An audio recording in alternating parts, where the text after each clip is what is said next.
بسم الله الرحمن الرحيم. الحمد لله رب العالمين، والصلاة والسلام على إمام المرسلين وخاتم النبيين سيدنا حبيبنا محمد بن عبد الله وعلى آله وصحبه ومن والاه بدعوته إلى يوم الدين، وبعد. السلام عليكم ورحمة الله وبركاته. Notre hadith de ce jour a été rapporté par Abdullah bin Amr bin al-As, et donc voici le contenu du hadith. عن عبد الله بن عمرو بن العاص رضي الله عنه أن رسول الله صلى الله عليه وسلم قال: قد أفلح من أسلم ورزق كفافا وقنعه الله بما آتاه. رواه مسلم. Notre hadith du jour a été rapporté par les grands compagnons du prophète sallallahu alayhi wa sallam, Abdullah bin Amr bin al-As, qu'Allah subhanahu wa ta'ala l'agrée, ainsi que tous les autres compagnons du prophète sallallahu alayhi wa sallam, en disant ceci. Le prophète sallallahu alayhi wa sallam a dit: قد أفلح من أسلم ورزق كفافا وقنعه الله بما آتاه. A réussi celui qui s'est soumis à Allah subhanahu wa ta'ala, qui a reçu une subsistance suffisante et qu'Allah subhanahu wa ta'ala a rendu satisfait de ce qu'il lui a donné. Telle est une brève traduction de ce hadith, qu'Allah subhanahu wa ta'ala nous fasse comprendre de plus. Explication et contexte du hadith. Ce hadith met en lumière une définition profonde de la réussite selon l'islam, contrairement aux critères matériels habituels, richesse, statut, abondance. Le prophète sallallahu alayhi wa sallam enseigne que la véritable réussite repose sur trois éléments essentiels. 1. L'islam sincère, se soumettre à Allah subhanahu wa ta'ala avec foi et obéissance.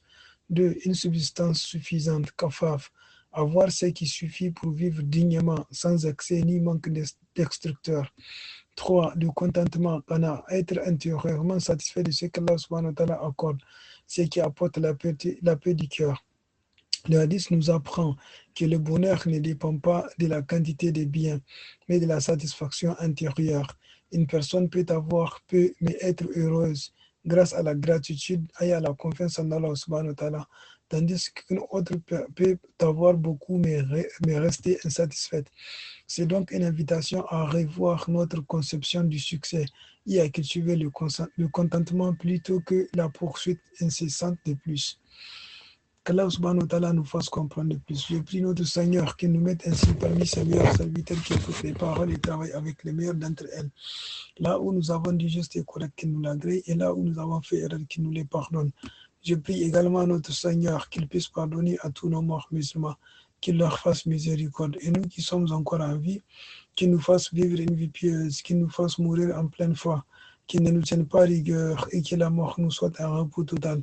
Les musulmans qui éprouvent les difficultés de la vie, à savoir la dette, les soucis, le chagrin, la pauvreté, la maladie, etc., qu'Allah subhanahu wa ta'ala leur vienne en aide, car c'est à lui qu'appartient la solution à tous les problèmes. Je prie enfin notre Seigneur, le très haut, le très miséricordieux, de nous faire demeurer sur la sunna de notre très cher prophète sallallahu alayhi wa sallam, qui nous préserve de l'hérésie, c'est-à-dire la bid'a, et qu'il exauce tous nos vœux d'ici-bas et de l'au-delà de la facilité. سبحانك اللهم وبحمدك أشهد أن لا إله إلا أنت أستغفرك وأتوب إليك. السلام عليكم ورحمة الله وبركاته.